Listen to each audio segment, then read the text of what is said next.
Hey guys, thank you so much for joining me. In today's video, I'm excited to share with you one of my favorite little damselfly nymph patterns. I'm going to be using Togen's curved nymph hooks in size 14. I'll be adding Semperfli straggle string. This is pale olive, paired with Semper wire. This is 0.2 millimeter chartreuse.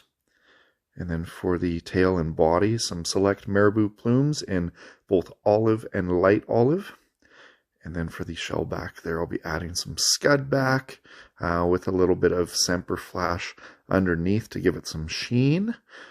And to wrap it all up, using none other than Semperfli Nano Silk. This is 50 denier. And then for the eyes, a cool little monofilament trick. And give it some durability with Golf Thinman UV resin. So to begin with, this is probably the most technical part of this fly. We're going to braid this detached tail.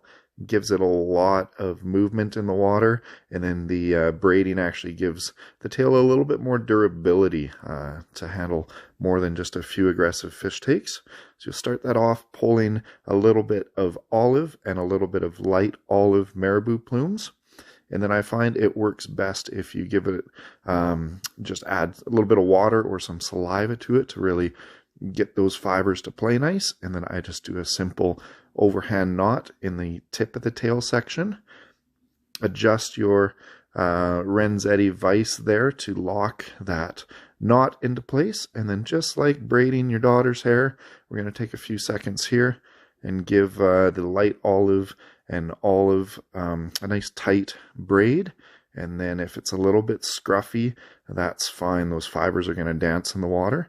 And then I use my hackle pliers to pinch that off, and we'll save that for a few seconds from now. I'm going to start our nano silk up the body and just get that secured. Trim away the excess using a razor blade, not your finest scissors, as they will dull with this nano silk. And then there we have the braided detached tail, which we will just capture and then adjust it to kind of your desired length there. I find wrapping a couple wraps underneath the tail as well just helps to kind of lock it in. And then we're going to go and cinch up a little bit tighter on the thread as we wrap forward and trim away the excess feathers there nice and clean. Go back and secure that in with a little bit more pressure so that it doesn't rotate around your hook shank. That looks pretty nice there. At this point, we're going to grab some Semper wire. This is 0.2 millimeter in chartreuse color. Lovely stuff to work with. It is non-tarnishing. It doesn't fade. Adds some durability to the body. So just go and wrap that in till you get to the about the bend of the hook shank. And here we're going to grab a little bit more select marabou plumes, just a few fibers. This will make our main body, so you just want to catch that in by the tips and then trim away the excess fibers there.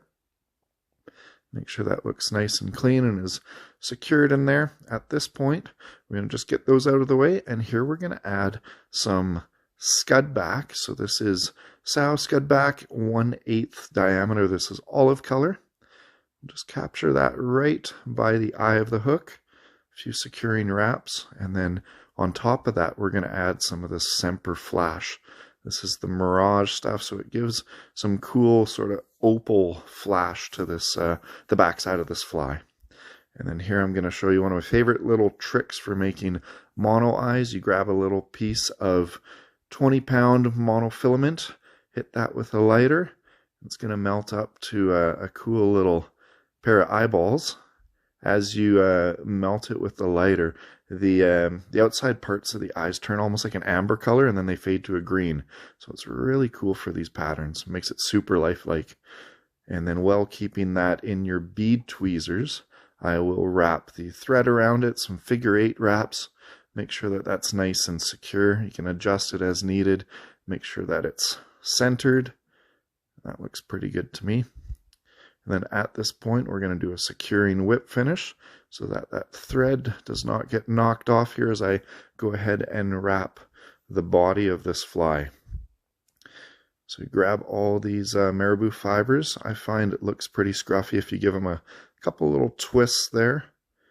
and then it mates up perfectly with that detached braided tail. And as you see, you get some light olive, you get some olive in there. It makes it like a really cool sort of mottled look. And then we'll just secure the ends of that marabou with your thread. Be careful not to trim away any of the other vital parts.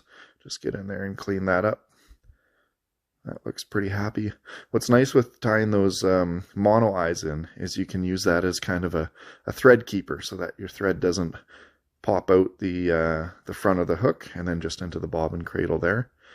And then carefully weaving the Semper wire up the body. That's going to give it some durability and give it kind of a segmentation too, which is a really cool effect. There, that looks pretty good there. Just give it a few extra wraps to secure that wire in, and then you can go ahead and helicopter that out of the way.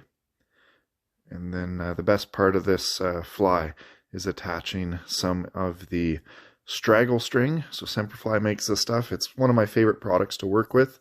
This straggle string has like UV fibers in it as well, so it really stands out in conjunction with that opal flash sort of back section of this fly. They also make a straggle leg, which has a little bit longer fibers and more natural, duller looking colors, which really look cool as well. So I'll just go ahead and talk about how I typically fish these damselfly nymph patterns. So this detached tail pattern is it's been tied by a number of different talented fly tyers out there. It has quickly become one of my all-time favorite damselfly nymph flies. So if I do see any damselflies, they're usually smaller and blue in color, and they'll be hanging around the shallows, in the reeds, climbing through the vegetation. So if I notice that, chances are that the fish are keen in on these nymphs. So I'll go ahead and I'll fish this fly on either a floating line with a long leader. You could use some sink tipped lines, just get it under the surface film, or a deadly tactic is using a intermediate sink line, like a clear camo line or an Aqualux line. Gets it down slowly, and then I'll do some fast short strips and then a pause, and if the fish are keen in on these damselflies, they will go crazy for that. And so here what I've done is I've just wrapped that straggle string up the front of this fly, imitating legs, and I'll usually figure eight it around the eyes there to give it a real scruffy look, and then fold back your scud back with the Mirage Semperflash underneath, and then go ahead and with your bodkin you can pick out any of those leg fibers and make it look really lifelike and increase a lot of the movement in the water. And then I always like to go ahead and get a little bit of durability using some Gulf Thinman UV resin. So you don't need a ton, just a little on the bodkin there to secure those thread wraps along the back side of this. And then one of my favorite little tools to use is Semperfli's rechargeable UV light. This thing is the bee's knees. I've tried quite a few UV lights, but this one stands far and above the others. It's a great little light. And there you have it, guys. A little bit more of a technical tie for you, but this thing is super imitative. A lot of movement in this fly, and I've had some great days on the water using it. And I want to thank you guys so much for watching. If you haven't done so already, please subscribe to my YouTube channel. Hope you're able to pick up a few tips or tricks, and we'll see you on the water, guys.